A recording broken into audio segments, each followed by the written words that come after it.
Warm greetings, very good evening, and warm welcome to all of you for another session for Friday Water Thesis Club. The idea of Friday Waters is to wet the Fridays with fun filled and yet fruitful activities for the future generations. Friday Waters is water talkies, book reading, thesis club, and water arts.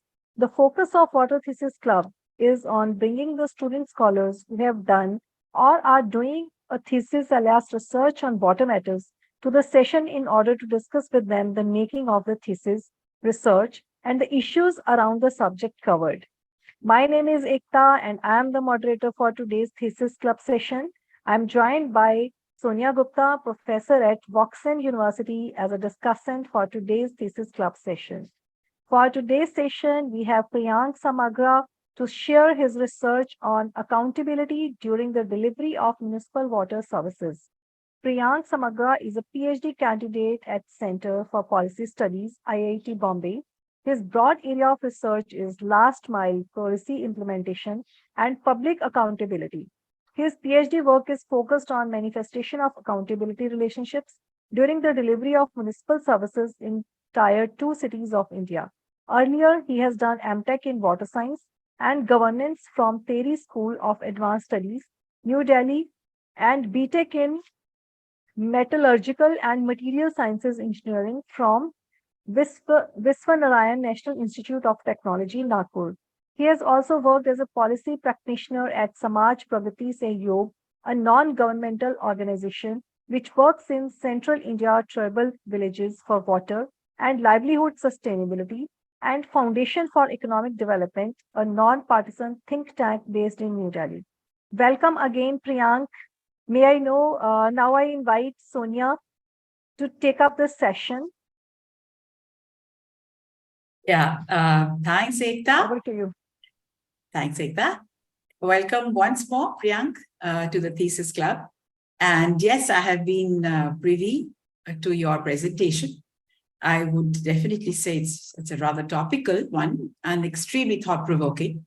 And from having gone through your presentation briefly, I get the feeling that you have, nailed the transition from theoretical concepts to a practical framework. And so we are looking forward to it. The screen is yours for the next 25 minutes. And then we will move on to an in-depth discussion. Priyank. Thank you so much. Thank you for nice introduction. And so generally kind of we say it that when you do PhD, I'm not sure if I should say it live or not, but then still, I mean, doctoral candidates should be in habit of receiving a lot of humiliation. So so much kind of introduction, like such a kind introduction, it's really good. That tells you that you have done some bit of good work. So this is what I'm going to talk about today. So as already informed in introduction that I work at last mile policy implementation and accountability. So what I'm going to talk about are the last mile municipal actors and the kind of web of like the accountability relationships in form of web which emerge, and also a story of urban reform. So really reform, not in the sense kind of the polarized debates which we hear in water about privatization or public provision, etc., because in my field, which is Nagpur, where the water supply provision is already outsourced to a company which provides which does the supply of water, also does the rehabilitation and construction of new water project, the water infrastructure. So I would save myself from those kind of debates and would like to tell what really is happening on the ground. So that's the title of my talk. And just to be sure, is my slide it's there? Yeah. So this is I like to start my presentations with a couplet. So this is a couplet from Nida Fazli. It reads like, नक्शा उठा के कोई नया शहर ढूंढिए, इस शहर में तो सबसे मुलाकात हो गई. So this is what academics do, that they have their naksha, which is their conceptual framework, and then they keep looking for new contexts from where they can generate new insights. And once when they saturate a context or saturate even a theoretical context, they move on to a different place or different conceptual framework. So that's kind of, to my mind, defines what academics do. And this is what the content or the flow of my presentation looks like, that I'm going to present the framework which I have used to conduct my field work like this, or to do my dissertation work. Then I will give some information about the context, field, and case, some snippets from my fieldwork findings, and my key arguments, some of the key arguments I'm going to present. So if I have to talk about theory of accountability, there are few issues there. One being that accountability is often confused with its synonyms like responsibility, answerability, responsiveness, liability, control, obligation, etc. It is used with adjectives, and also it is mixed with other concepts such as transparency, democracy, institutional checks and balances, etc. So of course, we talk about accountability, but what exactly is accountability? That parsimonious definition is always kind of somewhere in hiding. So this is what, for my thesis or for my doctoral work, this is the gap which I'm addressing to, that there is a fragmented literature on accountability. And second being that how do you empirically study accountability? How does accountability actually look like? Like what's the touch and feel of accountability? So I have taken this definition of accountability from Bowen's, and then I have built on a framework which can be used to study accountability empirically.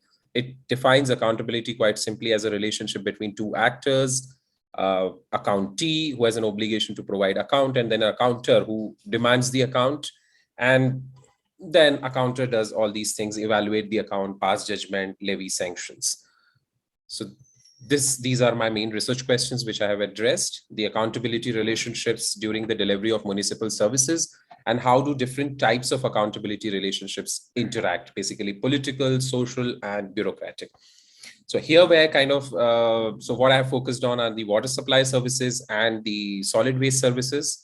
Since I'm going to speak on the water services side, so the water services in Nagpur are provided by, are kind of the duty of Nagpur Municipal Corporation, but they're provided by a company called as Orange City Waterworks, to which the Nagpur Municipal Corporation has outsourced the water supply services. It's a long-term public-private partnership contract.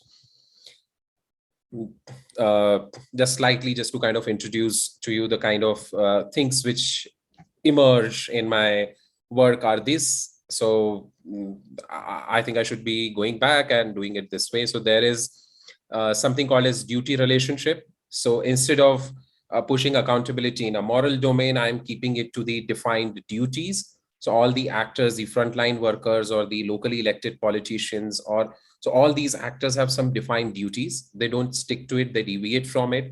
And that creates the cause for the invocation of accountability relationship. Then these actors emerge, someone becomes an accounter, someone becomes an accountee. Of course, the one who is a deviant is an accountee who has to provide the account. An accounter are generally the citizens or their proxies in form of media, social actors, political activists, or the elected representatives themselves. And that's how this process of accountability kind of unfolds. So I'm dealing with the forms of account which are provided and the sanctions which are given, the way accountees resist giving the account, and the way accounters use their sources of power to exact accountability from the accountees. Now, so these are just kind of the frames which I used to conduct my fieldwork, and basis that the insights which I have generated, I would be sharing. So this is how my field looks like. I was going around Nagpur city finding out the service lacunas. So one is from the solid waste management, where you see that there is a Swachh Bharat banner, but just outside, just next to it, there is a black spot and there are stray animals. Similarly, the other image which you see is so this was a repair work. It should have happened like 3 months back. It's lying around like this for 3 months now. So this is kind of the promises of performance which are there with the reforms, right? So this image shows that still that there's a service deficiency. This is how a service lacuna looks like on the ground. Now, this is what is the context for accountability in case of, say, municipal services, that we have this constitutional promise of decentralization. Then we have this shift from public administration to new public management, or this outsourcing of services and more managerial like service delivery mechanisms. Again, new promise of accountability. And there is another promise from the citizen side, like this civil society participation or citizens participation. So another promise of accountability. But is accountability actually there? So that becomes a question. Now, that's how my field looks like. I have kind of given some background to it for the water supply services, that it's a public-private partnership. NMC has formed a company called as NESL, which has entered into this partnership with the OCW. These are the functions which OCW has to perform, which is create, develop, and rehabilitate water supply infrastructure, operate, maintain, and manage waterworks and water supply infrastructure, and treat and purify water and supply water, and also collect money from the customers now who are citizens earlier. And that's how my field looks like. This is Nagpur, which all its administrative zones. The second image shows the ward, and the third image shows the kind of the zones based on the ESR, the elevated service reservoirs. Now, so this is what kind of happens. You see that, so there are these municipal councillors who are elected politicians, citizens who receive duty. Now, it's the job of municipal councillors to monitor the delivery of services. They do not do, and then they provide explanation, remediation for that. But there are other actors who are playing role in this relationship. So there are some active citizens who invoke accountability on behalf of citizens. There are then volunteers, party workers who become the invoking actor on behalf of citizens. And there are opposition party workers who also become the invoking actor on behalf of citizens. So here point being that we have accountability structures, and we assume that they are going to function the way we have kind of think or envisaged that they would function, but that's not how it is. Once when you take the framework for which I have used, you get to see that within those relationships, there are so many other actors also who are playing different roles. Now, so this is what you get to hear from them. So there are inadequacies in municipal services, like delay in completion of work. I just showed one image. There's a delay. It's a 3 months delay. There is recurrence of the existing inadequacies. So if even once, if you have this kind of delay in infrastructure repair, or there is a low pressure water complaint or a no water complaint, but those kind of complaints reoccur, there's inadequate work, and there's non-responsiveness of municipal bureaucracy. The kind of explanation which municipal councillors provide are these kind of explanation, that it's a big ward, we are not able to cover the whole ward. There's a cost of traveling involved in going to the other ends of the ward from where they live. Then they prefer the localities, which like their kind of responses depends on the voting preferences of the localities. Then there is this frequency and nature of complaints which they judge. They depend on behavior of locality dwellers. And these are the kind of remediations which they provide. So I will kind of step back and once again kind of present it this way, that how is it kind of connecting to water? So we are dealing with in context of water supply services. I come to the specifics of water supply services in a while, but here I wanted to show that I have this accountability relationship framework in which I'm looking at different accountability relationships. Here I'm telling you in a way the utility or the way I have used that framework through an example of an accountability relationship between citizens and locally elected politicians who are called as municipal councillors in cities. And so there are inadequacies in municipal services. Citizens then demand, question their elected representative. And these are the kind of explanations which they provide, that why are they not able to address it, or what are the challenges they are facing. But then they also kind of provide some remedy. So these are the kind of remedies which they provide, that they have formed their own public relations offices where people come and they can complain. They have built a huge volunteer network. Then they have made WhatsApp group, streetwise WhatsApp group. And then they provide accessibility through phone. And they have built this cordial relationship with frontline bureaucracy, which I call mutually empathetic relationship.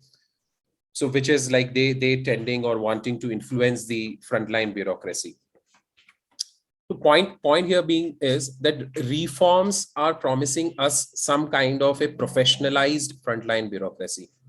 But here, what is happening that there are elected representatives, which I argue eventually that who do not have a well-defined institutional role, and therefore the promise of reform that you have a professionalized frontline bureaucracy in context of water services, it is not able to function the way it should be, right? Because here the municipal councillors do not have any well-defined institutional roles, therefore they tend to become the intermediaries in the service delivery. Now, as you see, how do municipal councillors look like in this whole game? So when even now there are protests happening against this water supply service privatization there.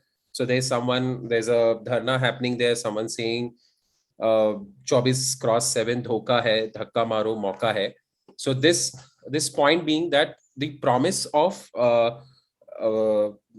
sort of reforming the water supply services were the following: that there would be 24/7 water supply, that there would be no like reduction in the non-revenue water, and then there would be kind of adequate water supply and collection of the money, right, from water bills, and all tap connections would be metered. These were the three main promises of this reform. But what happens that the service inadequacies which were there already, they are existing even now. So people are not getting adequate water. There are recurring complaints about low pressure water. There are recurring complaints about not so good quality water. There are issues related to contamination of water. And there are also some areas where they have got the tap connection, but they are not getting water. So in a way, of course, in some areas, water supply has improved, but in some areas, some localities in a ward, that kind of the service inadequacies are still persisting.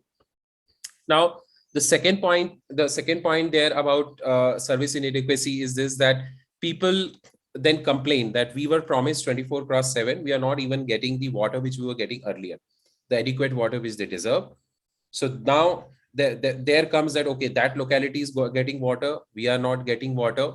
And then there is this allegation from the people that to create these specimen in each ward in terms of giving 24/7 water, you are taking our water at our expense. You have created those specimen in each administrative zone or in each ward, just to show that, okay, some wards are getting 24/7 water, but it is happening at our cost, right?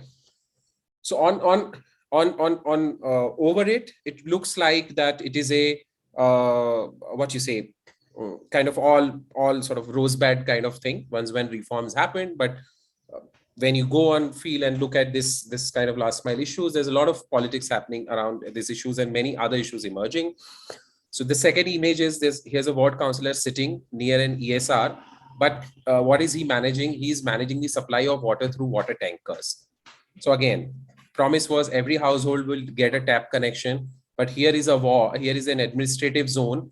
Across administrative zone, one whole administrative zone is getting supplied through water tankers. There are localities in this area where there are issues related to land tenure, because it's like it has happened in other Indian cities, urban sprawl, lot of issues around legalities of the land tenure. So corporation is not ready to provide the municipal services. And then, but because OCW is a private organization, they have provided the tap connection, but there's no water now. So this is all happening through water tankers in whole administrative zone. The third one is an image. I mean, I just wanted to kind of contrast it with another image with where an old lady, some other old lady is talking to the network engineer and is hesitant and is not able to kind of enter the office. But here she's kind of sitting equally with the municipal councillor on a sofa and having that interaction where she has come because she applied for a water tap connection and she hasn't gotten it for 1 month after making the payment, because the water meter is not available at the office, right? At the water supply office. So point being that, so reform promised that elected politician would do the steering job. The managerial functions would be performed by the professional managers, right? But here is the thing, that situation is messy, where still the one reason, because being that the elected politicians are still continuing as intermediaries. Now, so we just saw how the municipal councillors are doing what they're doing. Now we move to the network engineers. So here's a network engineer and supervisor who have gone to attend a complaint. It was complaint made by a political party worker. It is in a middle income locality for low water and low pressure water. Now, the kind of responses which they give, one is of course explanation, promising to provide remediation, or reframing. Now, what do they do in terms of reframing? So they would kind of just see the flow of water and they would try to convince the customer, all right, it is enough. I mean, so when the promise is that you will give the water and it would be metered and the customer would pay the money for that, whatever that bill is, then you should provide that much water, right? And let the customer decide how much do they want to use and how much do they want to pay for. But you are not able to provide the services, and then you are telling them that the 135 LPCD thing is there, right? Okay, fine. If it was to be 135 LPCD, then why would they even have the water meters and all other things? So this kind of reframing they do, that, okay, this is enough water. This is so that kind of reframing the network engineers are having to do. So as you see this, but they also have their own narratives, which is this, that our job is to implement 24/7 water project. However, we are all the time on field listening to abuses from the people and municipal councillors. This is not a job of an engineer, but a councillor. Then what they are facing are conflicting organizational goals, demands of responsiveness from citizens and municipal councillors, multiple legacy challenges, and role conception and capacity gaps. So they are engineers, they consider themselves as engineers, but they are having to do this job of politico managers, as I argue eventually. So the reforms are introduced in a top-down oriented manner, which is kind of, there is no kind of, I will use the word support, but in a way, there's a policy capacity gap at the implementation level, which is being completely borne by the network engineers, and they are having to maneuver and navigate this space through these kind of tactics like reframing or promising remediation or giving different sorts of explanations. Now, this is a water meter reader. Now we are going further down. I mean, he's an actor who is kind of once in a week roaming around in a locality, reading the meters through a mobile application and sending it back to like it is automatically through his phone application, gets fed into the system. Now, his thing is that sometimes people are not at home, sometimes meter is not visible. And what I do, I have to take the reading and send pictures using the mobile application. People complain to me.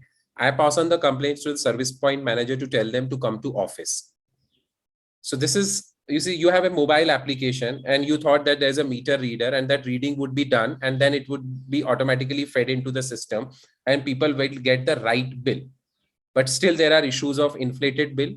There are irregularities in people receiving the bill and their amount getting pending for 3 months, 4 months time, etc. So just you see that this is a water sump and the water meter is still down. I mean, the way he's clicking the picture, as you can see, it's so deep. So there's no light there where he can click the picture properly of meter reading of that water meter which is there.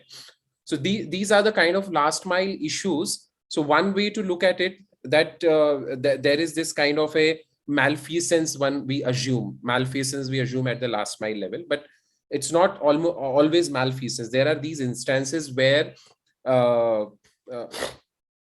which are because of these are the kind of on-field challenges which these frontline workers are facing. So that is kind of another point for me from the point of view of accountability, that often what we are assuming as accountability issues, they are not exactly accountability issues because there's no malfeasance as such involved in that. But those are because of the sort of these legacy challenges and the capacity gaps because of which these kind of service deficiencies are still persisting. Now, this is this kind of the first image I am showing just to show the disparity between different localities. So on the right locality is directly connected to the feeder. So that locality get water all the time and as much water as they want. But on the other side of the other side where the supply is happening through ESR, So the complaints of low pressure water, no water, etc. is still persisting. But when these kind of things happen, that one locality gets water as much as they want and the other locality doesn't get, so it kind of creates conflict. So I have seen an image where a group of people have come and they are removing their hairs with so just to create this public spectacle to highlight their issue that they're not getting water. So regularly at service point managers office, these kind of dharnas or kind of demonstrations are happening. The second one is an image where there are tap connections, but because there are pending bills and land tenure issues, they still have those drums kept, which kind of was promised that if you're giving 24/7 water, you don't need to store the water. But here there's no water. In fact, like people are having to wait for tankers every second day to fill these drums, which were there anyways before. Third one is, so when a consumer is sitting, so of course there's a mobile application to complain, there is a phone in system to complain, but here our citizens come, customers come, and their first point of contact is the watchman at the service point manager's office. He is the navigating guide, because see, so this kind of what you say, the image which I saw people wanting, so these are all channels. Citizens are making the choice. So they find that going through municipal councillors is more effective and not going to network engineer or not doing the mobile application complaint.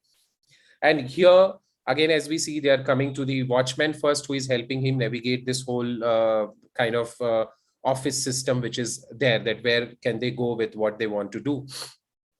It's kind of a compass, as I have called them, that this watchman is a compass for them. So now what I'm arguing is this, that so what happened in case of Nagpur, this reform was introduced through JNNU-RM. A lot of money came through JNNU-RM. It was a scheme proposed that way. So there is this centralized political administrative setup. Along with that, there's this weakly conceptualized and inadequately defined role for the municipal councillors. So therefore, they kind of sabotage the formal accountability relationships. So one of the main promise of reform is that there has to be a direct accountability relationship between service provider and citizens. But you also have an elected politician who does not have any legislative role or a partially legislative role in form of municipal councillors. All this while they have been playing this role of intermediaries. But when you want to introduce this reform and bring this direct accountability relationship between citizens and service delivery provider, you have to have some institutional role for the municipal councillors. And that is where, since that is where the tension is there, and kind of they sabotage the formal accountability relationships. Then my second argument is that we talk about that accountability is linked to improved service delivery, but how? So it is linked through the remediation which is provided in response of the accountability. So once when an accountor is demanding the account, either that person can get an explanation or reframing, the kind of things which I was discussing in case of network engineer, or the person can get the remediation, the actual remediation for the service lacuna which is reported. But the form and extent of remediation depends on expected standards of duty and account from the accountor, who are the citizens. So as we just saw, what people are demanding, are they demanding 24/7 water, or are they demanding adequate water supply? So often people have said to me, when I was kind of roaming around in these localities talking to people, they would say, हमें तो आप 2 घंटा ही सुबह व्यवस्थित पानी दे दीजिए, उतना काफी है. कहाँ ये, वो मराठी में कहते थे, ये 24 तास पानी जो है बकवास बात है. It's a scam in their mind, because they're not getting that much water anyways, and now they're having to pay more for the water. So this still, I mean, so I'm not making a comment on that, I'm just reporting it. So there are differentiated service delivery outcomes still. Then these public frontline managers perceive their role as that of manager. And so what should have happened, that the public frontline managers, their role should have transitioned to being a regulator to demand accountability from the frontline managers of the service delivery organization, the private organization. But that has not happened. Instead, they are still involved in the everyday service delivery activities. And network engineers, who are the employees of the OCW or the service provider, they are having to play this role of politico managers, because instead of performing their techno managerial tasks, they are having to maneuver this multiple accountability relationships which they face. So network engineer is a person who is responsible for one ESR, which is supplying water to some 10 to 15,000 people. There are 3-4, because it's a Prabhag Paddhati in Nagpur, where one ward or one place has 4 ward councillors. So a network engineer has to deal with 4 ward councillors, all those citizens, so many activists, so many political workers, and so many public managers, like in form of the zonal delegates who are the employees of the Nagpur Municipal Corporation. So this network engineer is all the time involved doing the this managerial stuff. So there is no proactive repair. There is no kind of what you say that adequate fulfillment of his techno-managerial duties. And I hope I kind of made sense. Thank you.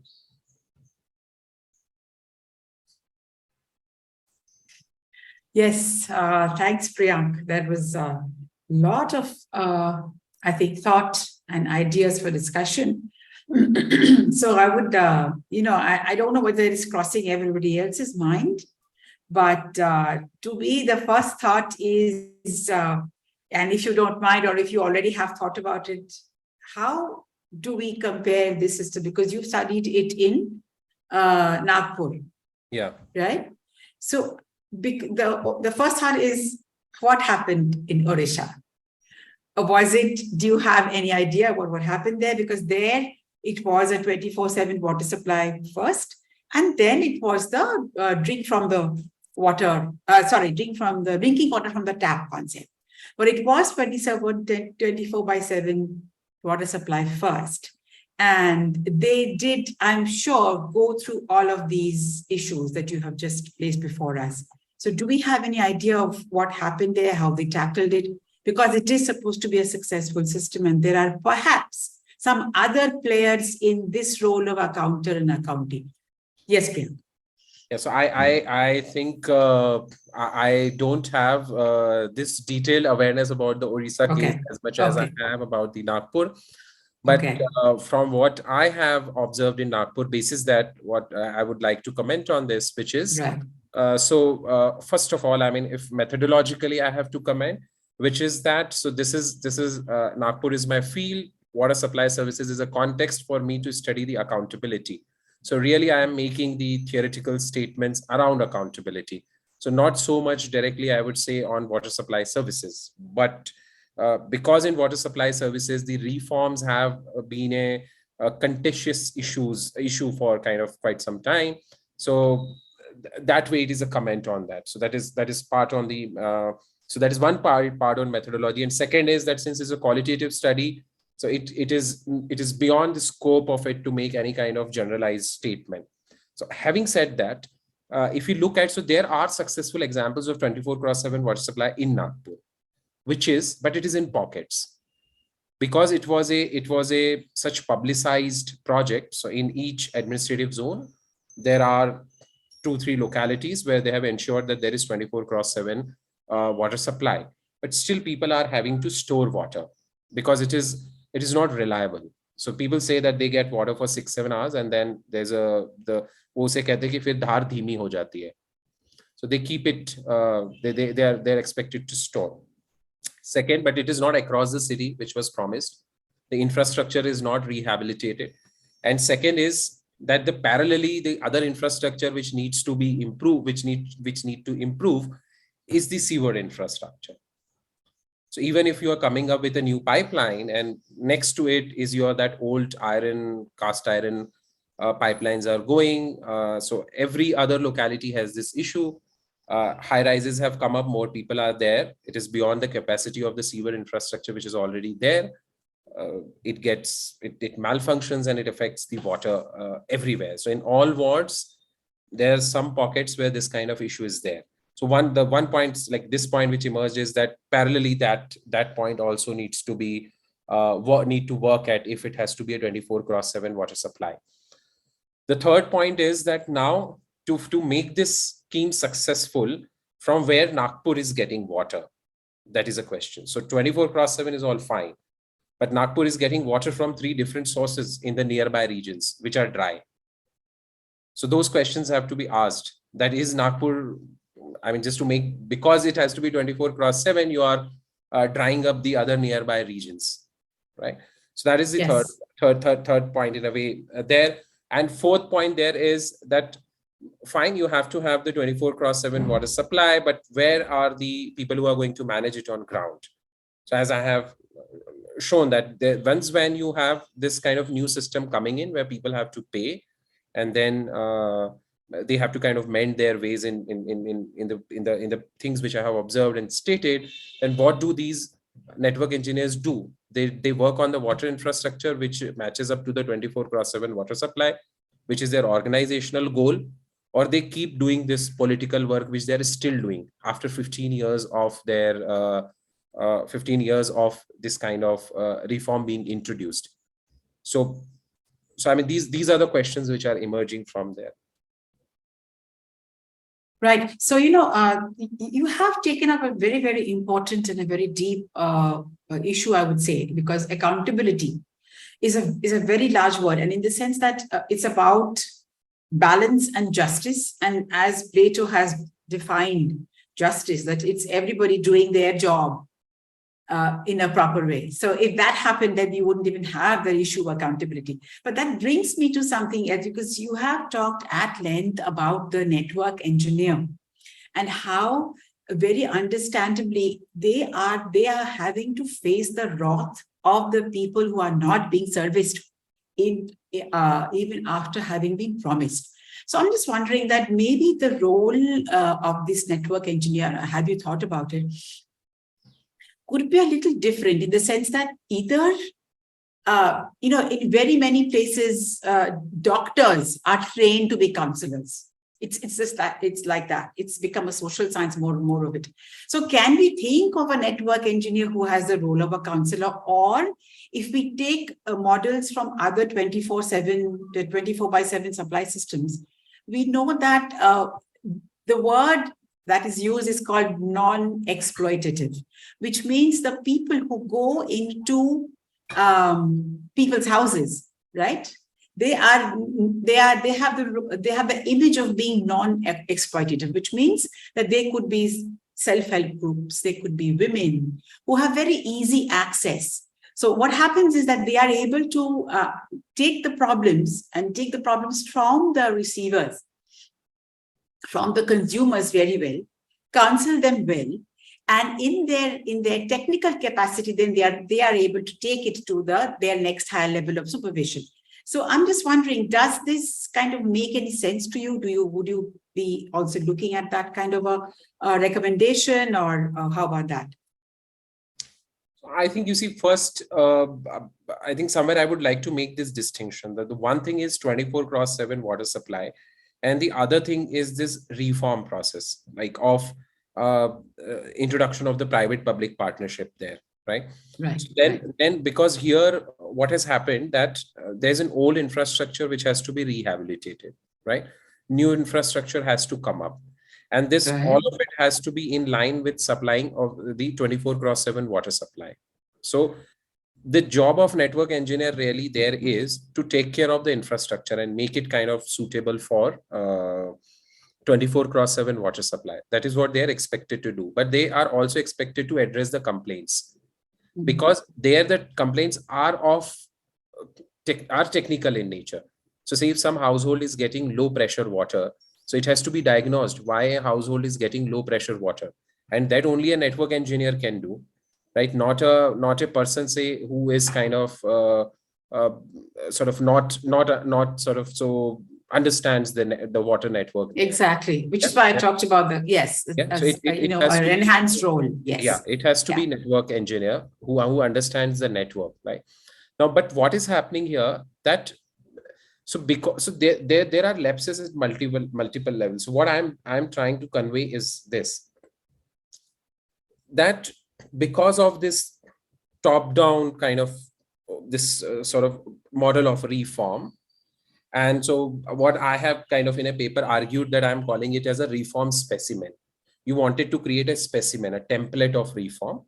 So you had this sort of centralized involvement of the government, multi-level government involvement and commitment, but from top, then there is orientation to make it successful, that you have to be successful. And consequently, you have this deliberate subversion of the formal accountability. So from the top, you are wanting to facilitate it. Therefore, you have shifted the system from the formal, like from general body meeting of the municipal council, corporation and service delivery organization providing like that kind of, at that level, the accountability relationship is broken in my observation. And therefore, everything falls on the network engineer to deal with the messy stuff which is happening there, right? So there is a certain promise that you're going to build so-and-so capacity, but you're not doing that, and that is not being questioned. And therefore, the network engineer is having to kind of manipulate on field and somehow kind of keep some kind of order so that it doesn't kind of turns out into a big protest. I mean, big demonstration. Right. Yeah. Right. So yes. So how would you recommend that? How does the thread that you're saying is getting broken is not happening because of let's say the non-detection of problem? It is where we can have other things, technology, other things coming in, but it's happening at the level of, like you said, the top down, so the officers, the bureaucracy, or the political, the municipal councillors. So they're at that level. So what is your recommendation as to how to keep this accountability relationship still moving? So here kind of, I mean, again, I would build a bit of context here. One being that, so what exactly, particularly if I have to take the example of water supply services. Yes, we are interested in water. Yes. So why 24/7 was there, right? Why 24/7 was there? Well, what's the proposal, right? The proposal is simple, that intermittent water supply causes contamination. So you have the 24/7 water supply. Yes. Second was you bring in reforms. So promises are that it brings in efficiency, it brings accountability, and it would help in recovery of the water bills, etc., reduction in the non-revenue water, right? Now, if you look at it in the given this governance structure which is there, which I'm looking at it from the lens of accountability, is it happening, right? Is it happening, right? So what has happened that, so I mean, how do I put it? So first I will comment on this 24/7 supply. So what I have in my language talked about in terms of the standards of duty which is expected. So your end consumers or end customers, if they don't want 24/7, then what, right? Then what? So here they are not cooperating with you. They are there are some localities where network engineers cannot enter because they beat them up, they mob them, and they can't enter, and they have some connections, and they are continuing with that. After that, what? So that's a question which I have in my mind, that what do you do? Because this is some kind of a expert solution that intermittent water supply leads to contaminated water supply. But on the third side, on the reform part of it, where kind of I am actually questioning that we have this assumed relationship between accountability and performance, and that needs to be problematized in case of reform, be it any service. How does that happen? Is it so this direct contact which we talk about, service delivery, service provider and the citizens through different kind of sort of technical channels or direct contact, etc., but still they are using the different channels, and those channels are really deciding the service quality, service delivery to the citizens. So why is it so? So there is something which is there, which this assumed link is not able to address. The second part there is that when you say that it is going to be in terms of, as I said, 3 points, this accountability performance link, and then second point was about NRW, I believe, the non-revenue water, etc. So these promises there, people are saying that we will pay the bill. So yeah, people are paying the bill, but still there is non-revenue water because there are leakages there and you're not able to identify the leakages. So of course you can demand people to pay for it, but who is going to take care of the infrastructure? And that would come if you have the accountability at the level of organization and the organization which is contracted it out, which is the municipal corporation and the service provider. So you need some kind of democratic control there, which is completely broken because you want to facilitate this organization. So you have further removed it by bringing in another company there, which is NESL, right? So I'm kind of I don't have recommendation, but I'm just sort of loudly thinking about the kind of specific problems which I see in this case of the outsourcing of water supply services in Nagpur. So that is the thing. So one end, fine, you collect the bills, but what about then improving the infrastructure and doing the repair works preemptively? Who will ensure that it happens? And that chain gets broken. So somewhere I would argue that in this kind of setup, the frontline managers, the network engineers have been kind of made an scapegoats. So they are burdened with all the accountability, and at the top, people have kind of freed themselves with all these kind of arrangements. So somewhere I think if some kind of work happens there, maybe. Right. So yes, I mean, when the accountability chain is broken at the very top level, then it's extremely difficult situation to move forward because they're the providers. So whatever it is, whether it is like you said that people are saying we don't want 24/7 because they are frustrated. I'm sure when they were promised, they were accepted it with open arms. But when they did not receive water, then they're saying that we are satisfied with whatever 2 hours water we had. So that's out of frustration. That is, so that delivery promise, the basic delivery promise is not being met. So we have an immense problem if the top is going to be completely irresponsible, and you said the loss of accountability at that level. So yes, before we move forward, because I will probably go on like this. Is there any questions? Are there any questions from our participants or Fawzia? Do we observe any questions, or if there's somebody who would like to ask anything? Thanks, Sonia. Yeah, I would like to ask a question to Priyank. Yes, please. Yeah, your face looked like that. Yeah, it looked like that. I'm troubled because, I heard a lot of accountability, Please. and I was just wondering, how do we map accountability with responsibility? How do we really put that accountability chain? Incidentally, I have been to Nagpur and I was there for a training program, Integrated Water Resources Management Training Program in 2014. And I have looked at the Orange City drinking water solution provider. The problem of low environmental flow in the river was there at that point in time as well. But I went around to the villages and to the slums, and I interviewed people. At that point in time, they were quite happy about it. Like most of the places, at least I went to, they were quite happy about it.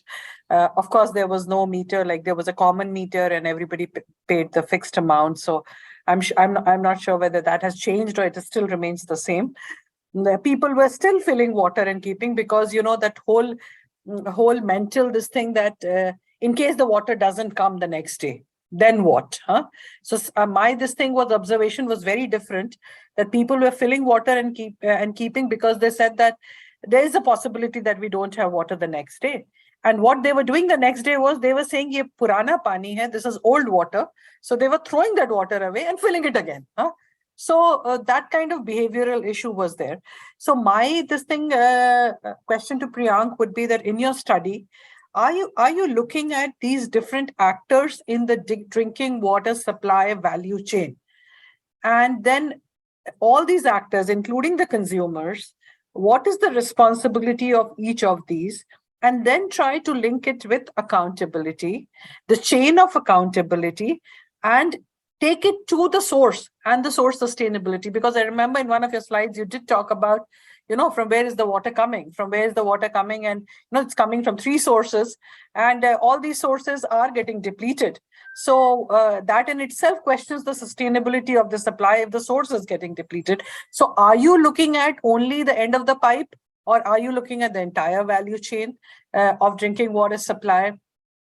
Are you looking at, one is responsibility, but accountability, when you're looking at it, is that, like, how is the chain of accountability there? What happens if somebody doesn't, for instance, fulfill that?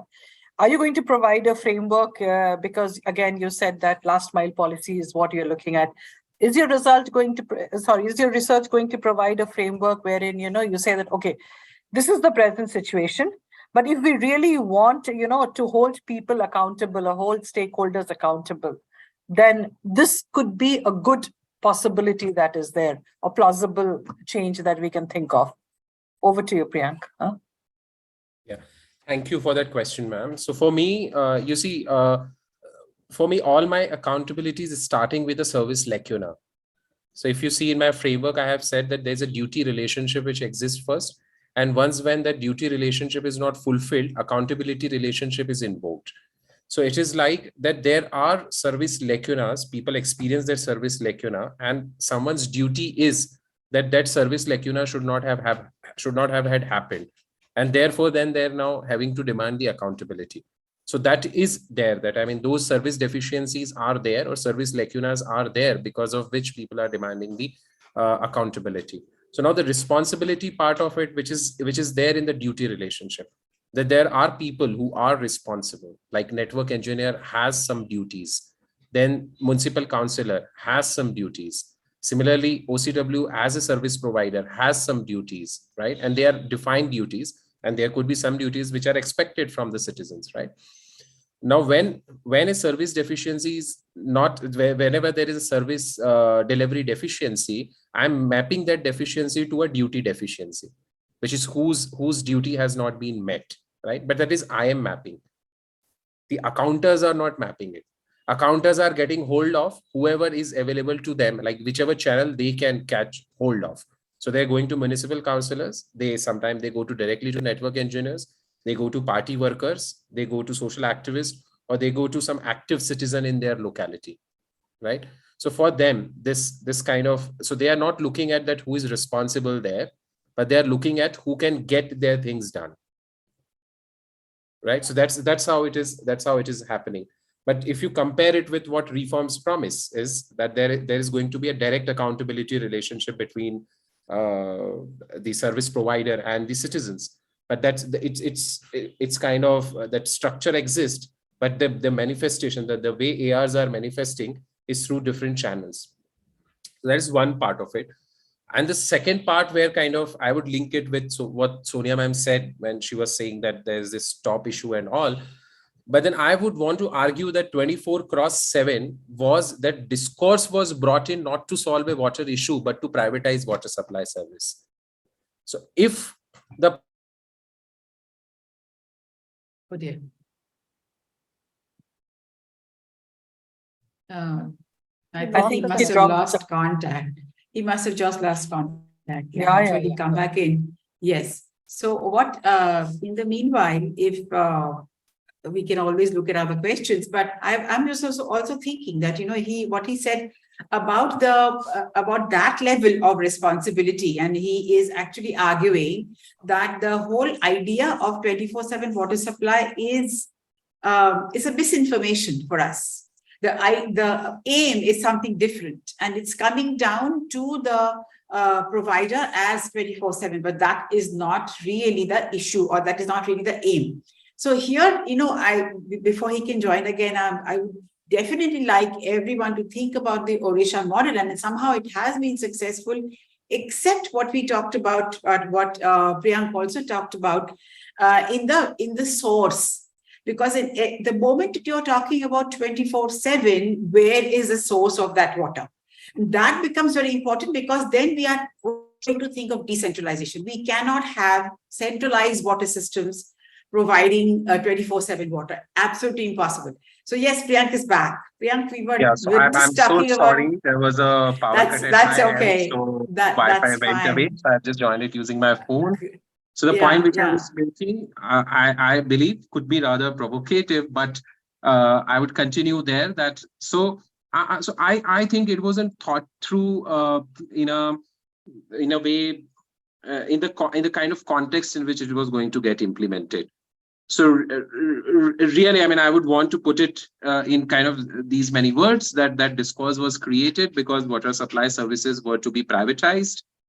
Second point, a reform specimen had to be kind of created. Therefore, all sorts of formal accountability mechanisms at the city level were subverted. And point number three, I mean, if you see, all right, I'm far ahead in my PhD, and I would make that point that there was an involvement of a very senior politician in that project, and kind of after backing off of a certain friend of a certain politician, now suddenly members of a certain political party have started demanding accountability from the service provider in that city. So that is also, we have to see that when the reforms are being introduced, what are the means and what are the routes which are being adopted, right? So if you have this kind of client patron relationship, even at the level of reform introduction, it looks like something else, because so much money has gone, and we also need to do this kind of evaluation that the kind of money which was spent on a private water supply, private service provider, and what would have been had that not have happened. So, I mean, so all right. I mean, just to put it even kind of rather in an accountability sense. So the real accountability question in this context is that what was it about? What was it really about providing water, or was it about something else? Yeah. Yeah, I think, yes, you have been able to drive home that point. And that point is a much larger issue, because here we are not just talking about accountability, we are talking about hidden agenda, we are talking about getting, ultimately it does come to the question of whether everything is happening in a straight line way. Is it about corruption and all the kickbacks or not? So that's not somewhere we want to go. But if we are to understand, because yours is a PhD, so we want to understand how you're going to be able, how you are going to look at it, and how you are going to recommend. Either you recommend that 24/7 water supply is not required. That's what, and that can be very jolly well your finding. Or it could be that the 24/7 water supply needs to be delivered in a way that accountability can be ensured. So we would like to, I guess, hear from you your recommendation, because otherwise unless we discuss at least the semblance or possibility of a solution, then we are not getting anywhere. That is my feeling. Yes, Priyank. And of course, Mansi, after that, if you would like to add to. Okay, fine. I mean, I'm still kind of thinking and articulating how should I say it. Okay. Okay. But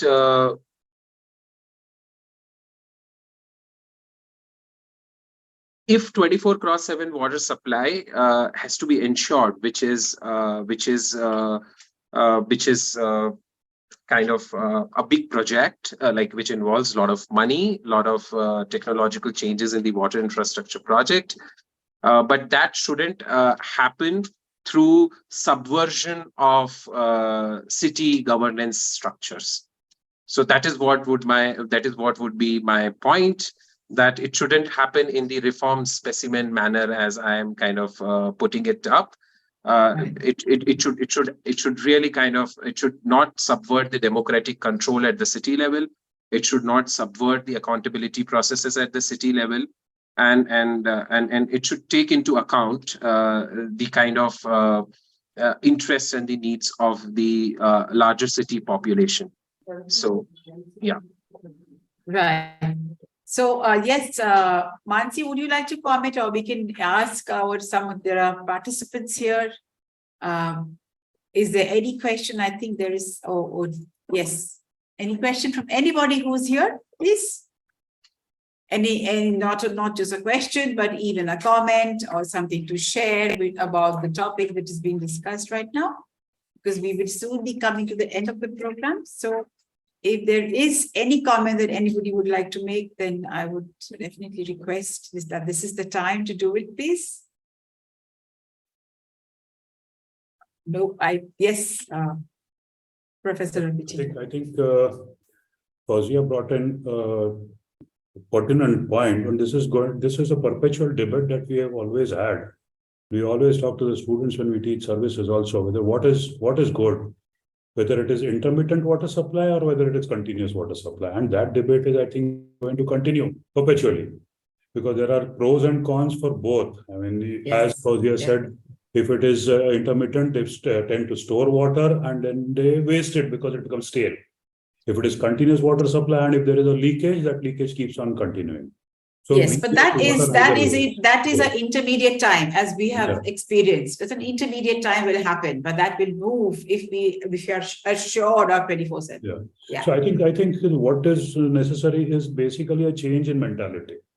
I mean, how we use water and how sensitively we use water, or how we are sensitized towards using water. That is, I mean, all that you can teach at the extreme lowest level, maybe at school level. But there's a very simple example where when you teach a school-going kid as to how to save water, if she sees her mother or father wasting water, maybe while at the kitchen or while shaving, I mean, the kid goes and closes the tap. That makes a greater impact on maybe the minds of the parents, rather than teaching those parents to change their mentality. I think that becomes more impactful than water. So finally, it boils down to our mentality of usage of water. Yeah, that was my observation, I think, because Fauziya brought it up. Yeah, we have been known to throw, I mean, pots and pots of water just because it is 1 day or 2 days old. Okay. Yes. Yeah. Thank you, Professor Abhijit. Yes. No, but why? Yes, I would want to put up a point why rain showers are not being talked about, or why the tubs are not being talked about in the upper middle class homes, or why the so many resorts where upper middle class and middle class people go for their holidays, they are being talked about. 2-pot water, a 200-liter dam every day is counted, but 2,000 liter are wasted in rain showers. So I think we put too many questions, too much of burden, unnecessarily. It is like that is, and those who get 24/7 stuff, I don't think those who can pay and they are going to save water. So that's really, I think that's really placing the question at the wrong doors, so to say. I think the government was also mulling the idea of imposing a cess on groundwater usage as well. If I'm not wrong, I still remember there was an idea to impose cess on the use of groundwater. Yes, those who have wells or bore wells, and I don't know how they're going to do that, but that is that was there in the pipeline. I mean, into inverted commas. Yeah, actually. So the groundwater bill actually it was drafted in 2016.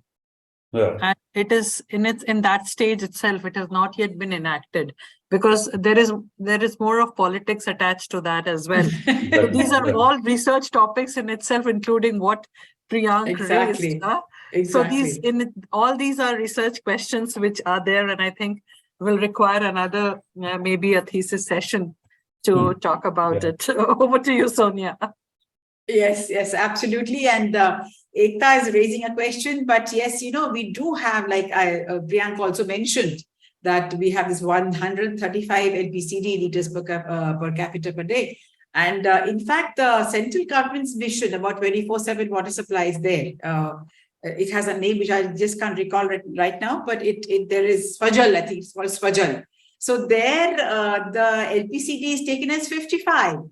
It is not taken as the entire amount as we are talking about now. So there is a cap that we will be able to give 24/7 water supply at 55 LPCD. So that kind of seems to be a lot more practical than what we are aiming for. But yes, the discussion has, I think, gone on to a little more than because Priyank actually brought in accountability, but behind that accountability was this aura of something else lurking. So we got that finally, and we will look forward very much to Priyank's thesis being submitted, and maybe we can be also privy to your completed thesis so that we can have an idea regarding how this is shaped up and formed up. Yes, with that, I will give over. Mansi, would you like to add a comment before Ekta takes up? Mansi, you have to unmute yourself, please. Yeah, thank you, before Sonia. that, ma'am, if I can make one comment here. So, Sure. I have studied water science and governance at Terry School of Advanced Studies, and Dr. Fawzia was my professor there. And I just hope I have given some reasons to her for being proud. I'm sure. Of course, Priyank, a lot of reason. I don't often join on Fridays. And if I have joined today, that in itself, should make you feel that I'm really proud of what you're doing. Huh? Yeah, so it's a matter of privilege for me that you are here. So Fawzia ma'am has taught me and has been a constant source of support and inspiration. So in many ways. So many thanks to her. Humbled. 24 All the very cross 7. best. 24/7. Thank you. And also, it was a privilege to teach along with Priyank this semester at Terry School of Advanced Studies. To be honest, it was really nice to co-learn, although we had our share of teaching independent. I would like to pull, I know it's towards the end of it, but because it's a thesis club and it is important to discuss the conceptual framework which you developed, Priyank.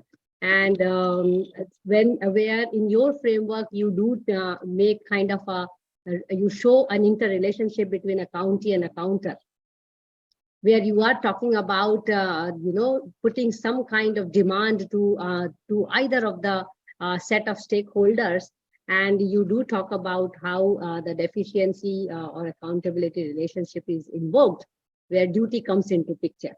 So I'm just trying to understand from you, and also I had your text in advance, so it made it easy for me to understand what you are actually getting into. When you develop these kind of conceptual framework, and I'm sure you are going to eventually evolve it towards the end of your chapter and come up with a final framework, because this was a working framework. So in your conclusion chapter, there will be eventually a theoretical framework, which is going to be taken further for more studies and all. So where do you think this conceptual schema or the framework which you have developed is seeing some light of change after you have conducted the entire research?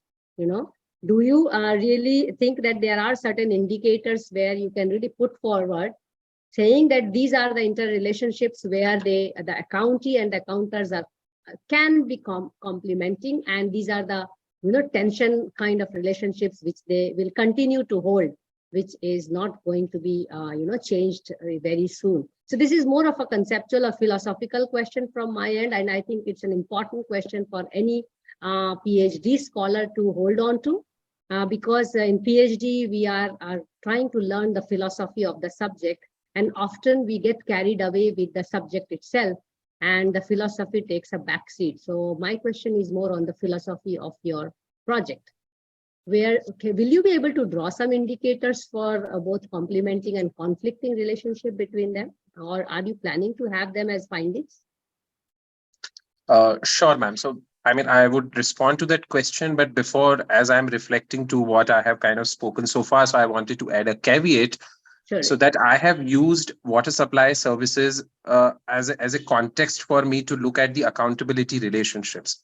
So really, my kind of theoretical propositions are going to be about accountability. So, but I think that I have during the talk made some comments on related to water supply services. So I would want to add that caveat that those are not the comments which are really kind of based on my empirical work. Those I would just park as the observations which I have had, and I have made those statements. So that correction I think I need to make, be it about the rationale for 24/7, etc. So those could be kind of considered, those should be considered as my opinions and some observations, and not just not as my empirical findings.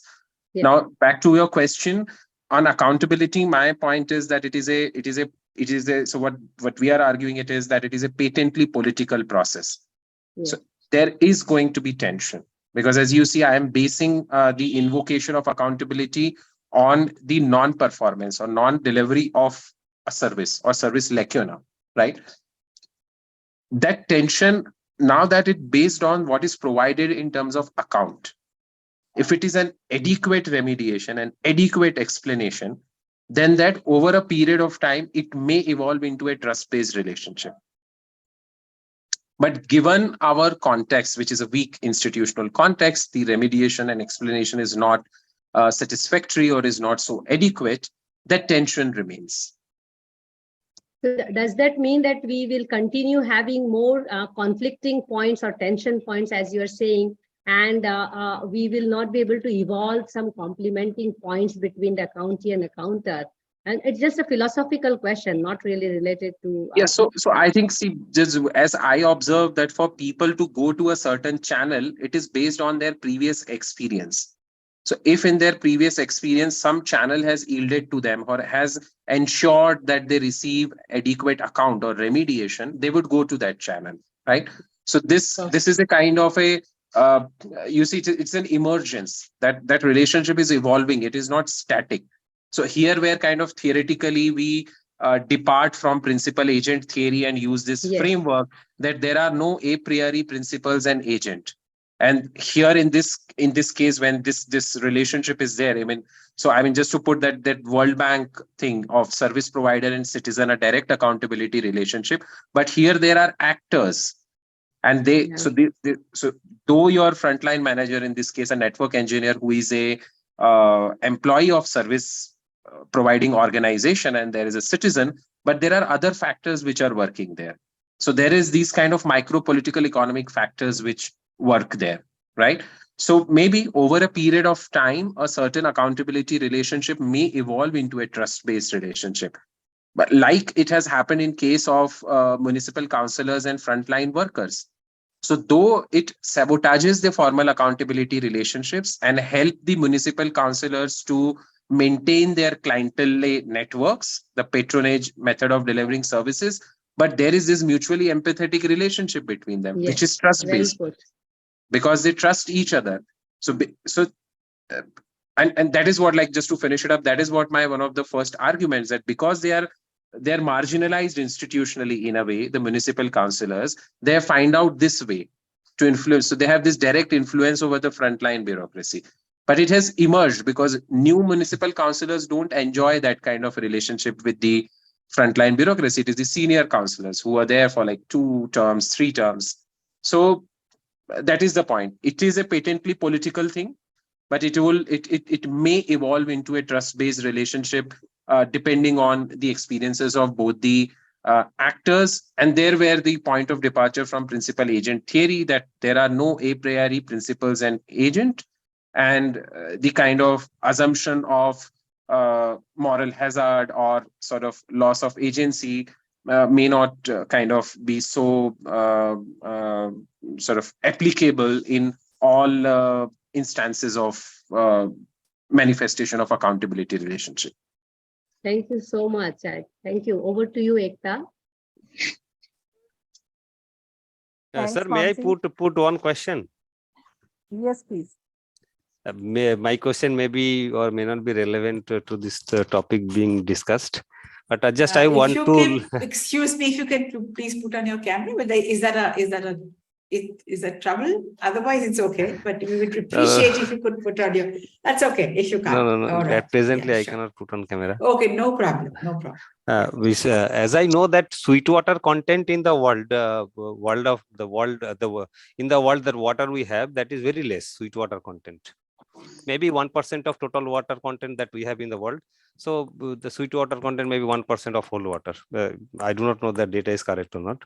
But what I mean to say that lot of sweet water is being used while gardening and in tubs and all. the time may come that we need sweet water for production of rice and paddy and other things, agricultural grains, because these things are necessary for survival for mankind. So what is your opinion that should we, considering the content of sweet water percentage is very less in the world, so should we promote, because there are a lot of gardening goes on around the world. Okay, so what is your opinion that to what extent that gardening concept should be promoted, or I think it is a luxury, I mean to say, based on the amount of water, sweet water that we have. Kindly please, I could not place my question very in an orderly manner, but I think that philosophy is clear that I wanted to say. So please put your remark.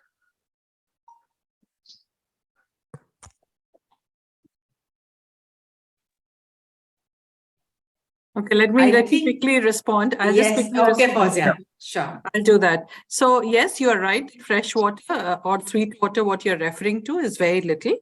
Everything is important. Open area, green spaces, everything is important. And sustenance of green spaces is equally important for sustenance of blue spaces. So, but however, that said, agriculture as it is, in countries like ours is using 85% of the total use of fresh water that is there is being used by agriculture. Green spaces can be irrigated by wastewater recycling. So a lot of these things are in the pipeline. In fact, in Delhi, if you look at a lot of recycled wastewater is being used for, so what you think is actually fresh water or sweet water, often maybe just recycled wastewater also that is being used for watering these open green spaces. And that I think quite popularly, globally, it is being taken up very seriously. But in India also now, a lot of watering of green spaces is being done using recycled wastewater. But I can only say that we should more and more push towards that. But definitely, green spaces require water for sustenance, so we can't ignore them, and they need to be watered. Yeah, so the nutritive ma'am, quality... one more comment I have. Ma'am said that recycled water is being used, which is not drinkable stages, but filtration has not been done to that level of that. Yes. But in common, my observation, suppose so let me just come in here. It is see that totally that drinkable water is being utilized for gardening. That's what my point actually. No, so let me just bring in one point here, because the nutritive quality of recycled water for plantations is recognized. So that makes us very sure that the world will move to that. So I don't think that will be a problem going further. Thank you so much. Okay, yes, thank you. Yes, please, Ekta. Yeah, thank you.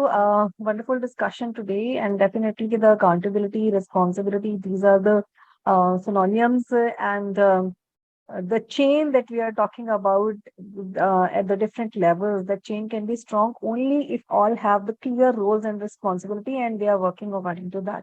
And that also this is a green and the blue areas, both are, and also the water is not only for the humans, it is for all. So we have to be very conscious while using the water, and the responsibility is not of the service provider, even the people who are taking these services, who are using the water at their homes. Everybody is accountable for water, for every natural resource, I must say. So we have to be very responsible while providing the services as well as using those services and the natural resources. So thank you, Priyank. You are doing a wonderful job, and I hope that a lot of people will be benefited from your research. I would like to add, as you are researching on every step of this chain. So if we can define in a better way that what should be the role responsibility at each level, and how the conflicts between them can be resolved. So with clear responsibility, definitely there can be a lot of operational issues. So how these issues can be resolved can be a better system we can do. So it's intermittent, and yes, Fauzia ji and Abhijit ji, as they have said that intermittent water has a lot of storage, so that will be also wastage. And other thing that in 24/7 leakage, then who will check the leakage? So I have seen at so many places, at the public places, even the government offices, they have the leakages at the washroom and nobody is accountable for that. So whenever we talk to the normal person, they will say that क्या जरूरत है देखिए आप हर जगह leakage है. So why should we take care at our own home? So change can be from every one single person. So that's what as I understand, yes, a lot of people have a lot of levels, but everybody should understand that if somebody is providing the services, at the same time, that person is a consumer also. So only understanding the roles and responsibility can sort out the issues and do the justice for our natural resources as well as to ourselves only. So thank you. Thanks a lot, Sonia ji, Dr. Fauzia, Dr. Mansi, Abhijit ji, and it's a wonderful discussion, and we will keep these discussions with the different topics from time to time. So now it's time to announce for our next sessions. The next thesis club is on August 18 at 5 p.m. with Vaishali Kushwaha on evaluation of institutional arrangements governing water in Indian cities, case of Ahmedabad. I must say that every third Friday we have this thesis club session. I request all you to join us on every third Friday at 5 p.m. Please join us for the next Friday water sessions. We invite you to Water Arts on July 28th at 5 p.m. on Making Water Everybody's Business with Namrata Bhutoria. The link to join the session is in the chat box. Please go ahead. In forthcoming Wednesday for water sessions on July 26, 2023 at 5 p.m., do join for a discussion on negotiating the non-negotiable, a journey of reconstructing green for a water secure Gurugram. Please register at the link in the chat box. So for the further information, follow us at W4W Foundation. Our social media links are in the chat box. Our website is w4w.in. Thank you.